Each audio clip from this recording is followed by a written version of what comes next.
Have you ever expected something to get cold, but instead it actually got hotter? It's one of those weird, counterintuitive things that makes you question what you know. Well, today we're jumping into a really cool puzzle in thermodynamics where that exact thing happens with hydrogen gas. And you're going to see why how you do something is often more important than what you're doing. All right, so let's set the stage. We've got this big challenge. We need to get hydrogen gas incredibly cold, like cold enough to turn it into a liquid for things like rocket fuel. Now, your first thought, and it's a good one, is to just let the gas expand. Give it more room, let the molecules spread out, and it should cool down. Simple, right? But with hydrogen, something else happens. And there it is. That's the big question for today. You take perfectly normal room temperature hydrogen gas, you let it expand through a simple valve, the most basic way to do it, and instead of cooling down, its temperature actually goes up. It feels like it completely breaks the rules. So what on earth is going on here? Okay, to solve this mystery, first we have to look at the method being used. This process is called the Joule-Thomson effect. And honestly, on the surface, it seems like the perfect, dead simple way to cool down pretty much any gas. So what is it really? The Joule-Thomson effect is just what happens to a gas's temperature when you force it through a tight spot, like a valve. The two key things to remember here are constant enthalpy and no work done. Constant enthalpy basically means the total heat energy inside the gas itself doesn't change. And no work done means it's a totally passive process. We're not using a machine to pull energy out, we're just letting it happen. Let's picture it. You've got your high-pressure gas on one side. It gets squeezed through a tiny opening, like the nozzle on a can of compressed air. And then boom, it expands into a big, low-pressure space on the other side. Now for most gases, this is great. The molecules spread out, they use a bit of their own energy just to get away from each other, and that makes the gas get colder. But for hydrogen, there's a catch. There's this hidden rule in the fine print of thermodynamics that completely flips the script and changes the outcome of this whole process. And that rule is called the inversion temperature. You can think of it like a switch. It's a critical temperature point for every gas. If your gas starts out below this temperature, the Joule-Thomson effect works like a charm. It cools down. But if your gas starts out above its inversion temperature, the exact same process does the exact opposite. It heats up. So the million-dollar question, what is hydrogen's inversion temperature? It is a shockingly cold 193 Kelvin. That's minus 80 degrees Celsius. Now remember, room temperature is way up there, around 300 Kelvin. So hydrogen starts way, way above its inversion point. And that's our answer.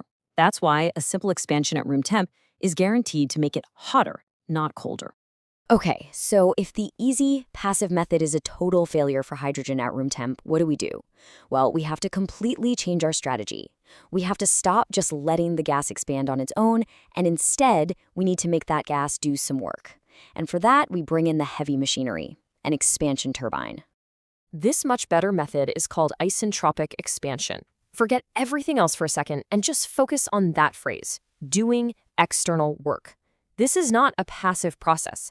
This is an active process where the gas is physically pushing on something, in this case, turbine blades. It also happens at constant entropy, which is just a fancy way of saying it's a super efficient, orderly process where we're not wasting energy. So how does it actually play out? The high-pressure gas rushes into the turbine and smacks against the blades, forcing them to spin really fast. We can hook that spinning shaft up to a generator to make electricity, for example. We're literally extracting useful work from the gas. And the direct consequence of the gas doing all that work? It exits much, much colder. And that right there is the fundamental difference.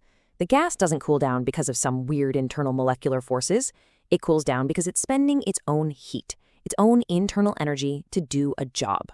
It's converting its heat directly into mechanical work. And that principle works every single time, for any gas, no matter what temperature you start at. All right, time for the showdown. Let's put these two methods right next to each other. In one corner, we've got the simple valve, the passive Joule-Thomson effect that depends on those tricky internal forces. And in the other corner, we've got the powerful turbine, the active isentropic expansion. That's all about doing real external work. This table just lays it all out. Look at the process. The valve is constant enthalpy. The total heat energy is stuck inside. The turbine is constant entropy. It's an efficient work-producing machine. Now the mechanism. The valve is relying on weak internal molecular forces, while the turbine is using the brute force of converting energy to work. But here it is, the knockout punch, the inversion temperature. For the valve, it is everything. It's the whole game. For the turbine, it's completely, totally irrelevant. The turbine just works, period. And that tells you exactly how they're used for hydrogen. The valve is just for the final tiny bit of cooling once the gas is already freezing. The turbine, that's the heavy lifter. That's what does the real work of cooling hydrogen all the way from room temperature. Now, you don't have to just take my word for it. The proof that the turbine is the superior universal method is right there, baked into the math. It has this simple, elegant equation that governs it. This right here is the magic formula. What it tells us in a nutshell is that your final temperature, T2, is directly tied to your starting temperature, T1, and the pressure drop you get across the turbine. It's a clean, predictable cause and effect relationship. So let's just quickly look at the terms. You've got your start and end temperatures and pressures, and then that gamma symbol, which is just a number related to the gas itself. But look really closely. Scan that whole equation. What's missing? There is no term for the inversion temperature. It doesn't exist here. It plays absolutely no part in this calculation, because for this process, it simply doesn't matter. So why do we care so much about this? Why does this distinction matter? Because getting this right, choosing work over passive expansion, is the key that unlocks modern cryogenics and even space exploration. It's the solution for making huge amounts of liquid hydrogen. So here's the ultimate takeaway, the simple way to remember it. The Joule-Thomson effect, the simple valve, is the finisher. It can do that last little precision cooling job, but only after the turbine has already done all the heavy lifting. The turbine is the workhorse. It's the primary engine that grabs that room temperature hydrogen and drags it all the way down into the cryogenic deep freeze. And this principle is what makes so much of our modern world possible. Every single time you see a rocket launch powered by liquid hydrogen, you are looking at the result of this exact principle in action. It all comes down to understanding that making a gas do work is an infinitely more powerful and reliable way to cool it than just letting it go with the flow. Which leaves us with a pretty deep thought to end on. We just saw that hydrogen doesn't have one fixed rule for what happens when it expands. The outcome depended entirely on the method we chose. So it really makes you wonder, doesn't it? What other scientific rules that we think are absolute are actually just a consequence of the specific way we've chosen to look at the problem?